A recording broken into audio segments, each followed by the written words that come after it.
Hi, Enzo. Lex, hanggang dito ba naman sinusundan mo pa rin ako? Ayaw mo? Boring kasi ngayon sa Manila eh. Especially without you there. Lex, hindi ba malinaw sa'yo na may girlfriend na ako? Hindi kita papatulan. Bakit ba? Masyado kang committed dyan sa girlfriend mo.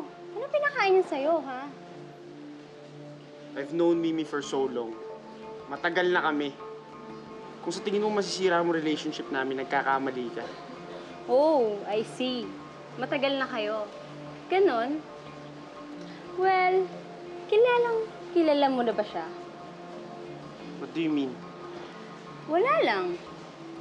I'm just thinking, how well do you know her? What if we get her drunk? Baka lumabas ang wild side niya. Diba? What do you think, Enzo? Ha! Ang init! Oh! Nandito pala kayo. Painom ah.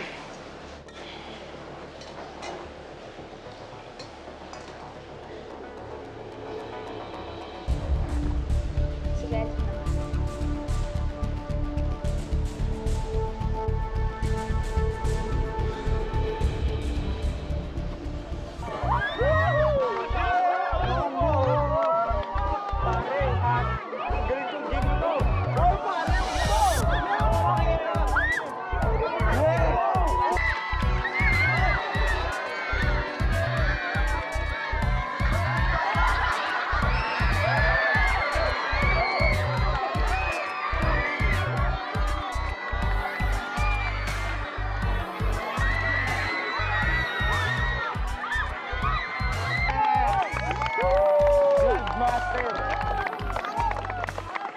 Okay, para sa susunod na laro, ang laman ng buko ay 1,000 piso.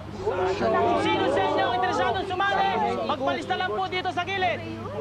Oh, sige na. Sino gusto sumali? 1,000 pesos yan. Iko, kain mo. Teka lang. Hindi ako marunong yan eh. Sayang din 1,000 eh. Sige. Bilali ako. Sige, try. Kaya mo yan. Basta, libre kita. Bilis nila. Sige na nga. Pakita mo kalahani yan kay Mayor. Oh, bibigay ko.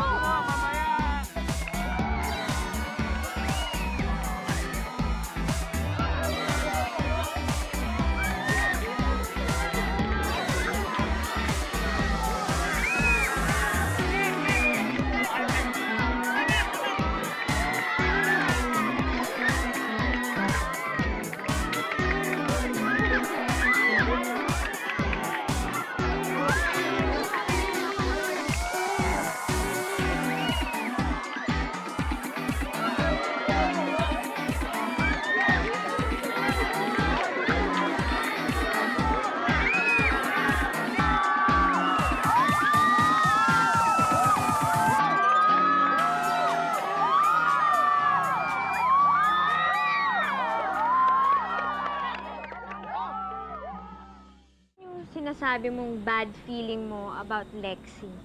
Ewan ko ba, alam mo yung parang masama lang talaga yung kutob ko sa kanya. Parang hindi siya mapagkakatiwalaan. Look, Mimi, bakit siya sumunod dito? Dahil sa'yo? O dahil gusto niya makipamiesta? Alam mo, Mimi, I have this feeling na kung bakit siya pumunta rito, dahil kay Enzo. Isa naman, don't you think you're being unfair? At mabait naman si Lexi at saka wala naman siyang ginagawang masama. Pero anyway, thank you for your concern. You're a great friend. Oh, alam mo pala,